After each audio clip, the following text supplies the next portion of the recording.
After all the painting and stripping jobs, we're finally here in Trastevere at Moto Pneus in Roma to proceed with the spoking of the laced wheels. Let's see how it works.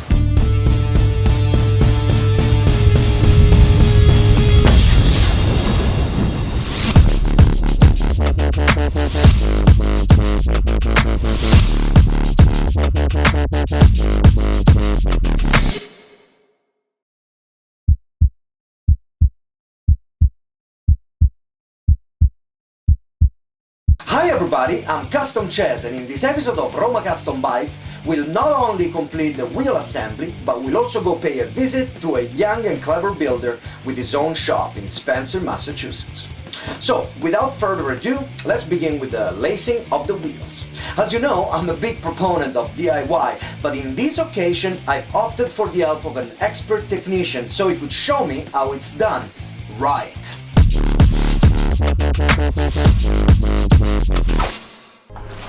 Our expert is Mr. Fabio. He's been lacing wheels here in Rome for more than 30 years. To start, he places all the spokes in the hub.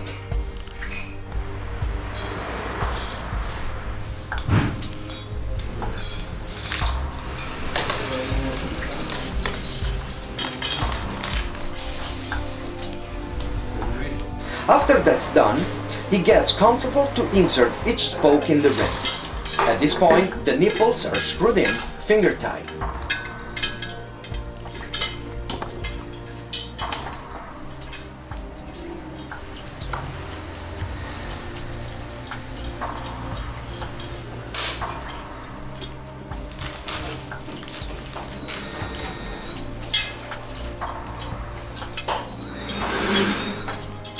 The process we've just seen, although quite tedious, it's pretty easy, and with a good reference anyone can do it at home. The hard part begins now, and it's in the following process that all the skills and expertise of the operator come into place. The final alignment must be true and safe. The wheels are a fundamental part for bike handling and safety. That's why I must repeat the warning I usually post at the beginning of the episode. Do not try these at home unless you know what you're doing and you're a certified mechanic. And with that legal nugget out of the way, let's proceed with the next step. The DIY stand that you see in front of you is used to spin the wheel and offer a fixed point while aligning the rim. It's also used to find out on what spoke or groups of spokes to work on so that the points in the outer circumference of the rim are equally distant from the center.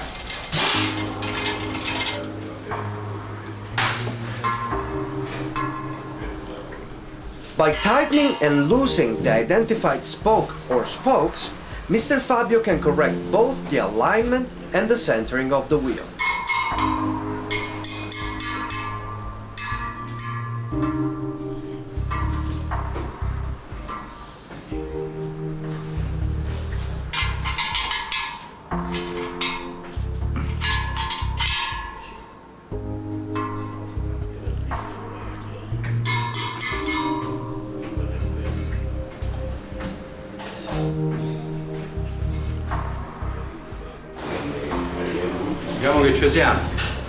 There's an old trick to make sure that the tension is evenly distributed across all the spokes, and it is to tap them with a hand tool.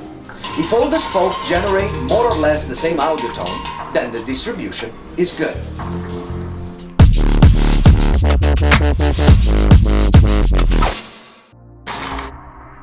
We now can finally put the tires on.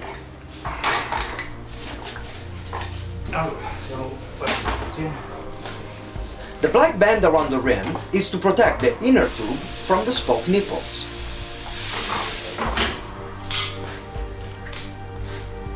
Questo è destro, quindi abbiamo già regolata la precedenza.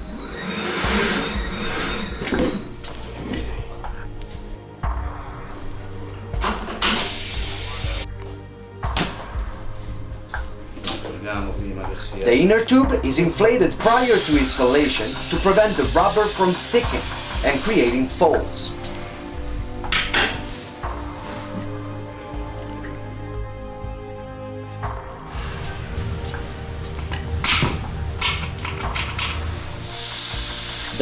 it's inserted inside the tire and inflated again. Once everything looks good, the air valve is installed.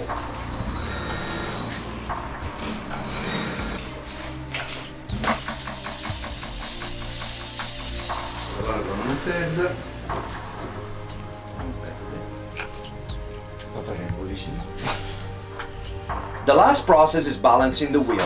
This is done by hanging the wheel, identifying the heavier side, and sticking the right amount of adhesive weights on the opposite side, so to neutralize the unbalance. Dato che la ruota è grande, scende abbastanza velocemente.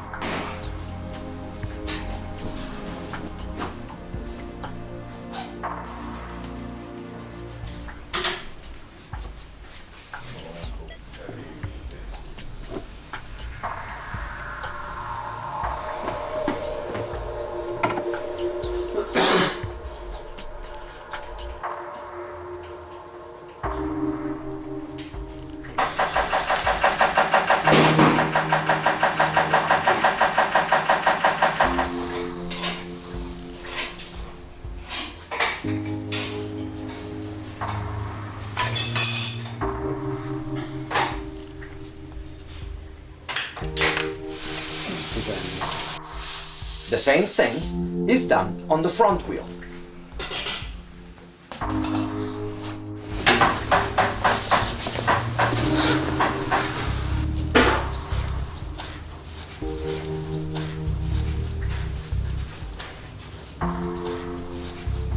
So this is it, my babies are ready and we're gonna get them back to the home shop. We thank very much Motopneus for helping us out.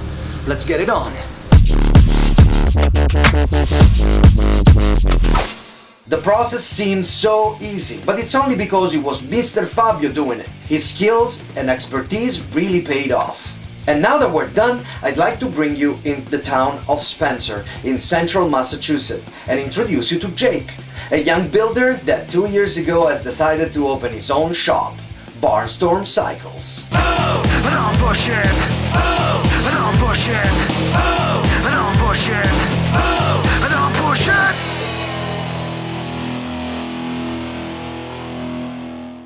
We are here with Jake Cutler from Barnstorm Cycles in Spencer, Massachusetts. Well, I grew up around motorcycles my whole life. My father had motorcycles.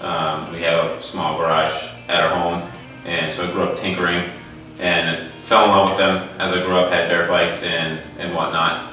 And when I was about 18, my father and I decided to turn our passion into a business and make a go of it. So we started Barnstorm Cycles. Oh, fantastic. And I see, for example, we have this bike here.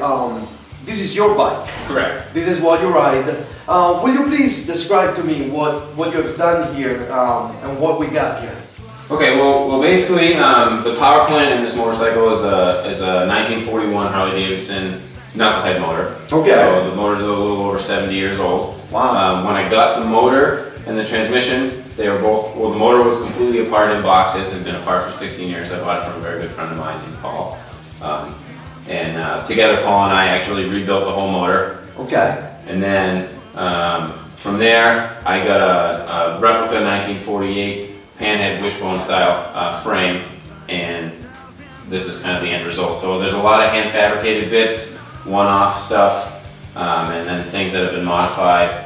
For instance, the gas tank's been made by hand, handlebars, exhaust, fenders and things like that. Start with fender blanks, Okay. and then go from there. Yeah. This is actually what I'd call a temporary front end. I have plans to build some kind of modified leaf spring. Okay. But in the meantime, this is a DNA springer that I've modified for a headlight mount and some handlebars, just to kind of switch it up a little bit. Of course. Same thing with the oil tank. I ended up moving the oil tank from underneath the seat area to the front of the bike. I did it actually primarily for function. I wanted to cool my oil more. Right. Because the motor's cast iron. Yeah. And it gets really hot. It doesn't course. dissipate the heat as well as like an aluminum cylinder would. So by moving the oil tank out front, it actually reduced the operating temperature of the bike considerably, to the point where I can actually put my hand on the oil tank when the bike's at full operating temperature, and it's not. I won't burn me. I come from a family of people who actually ride motorcycles. Yeah. We like to travel by motorcycle as much as possible, and it's kind of a way of life for us. So we try to bring that spirit to what we do here, and that everything that we try and do is geared towards riders, and then and from a fabrication standpoint, we try to do everything that we can to make sure that what we do can actually be put to use. It's not just to look good at a show, it's to look good while it's going down the road, and to last years and years and years and years. So we place a heavy emphasis on function as well as form in our design.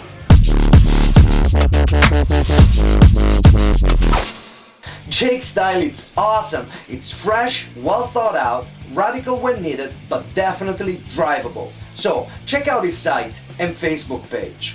This is it for this episode of Roma Custom Bike. As usual, if you like the show, I invite you to press the like button, and if you really liked it, why not? Tell your friends. Watch out, we have just created an only English-speaking page on Facebook, so go check it out for more picture, news and events. Just search for Roma Custom Bike English on Facebook. We've also made these slick and cool new t-shirts. They're cheap and they help us out making this show, so inquire on how to get one your size. I am Custom Cez, and I'll see you next time.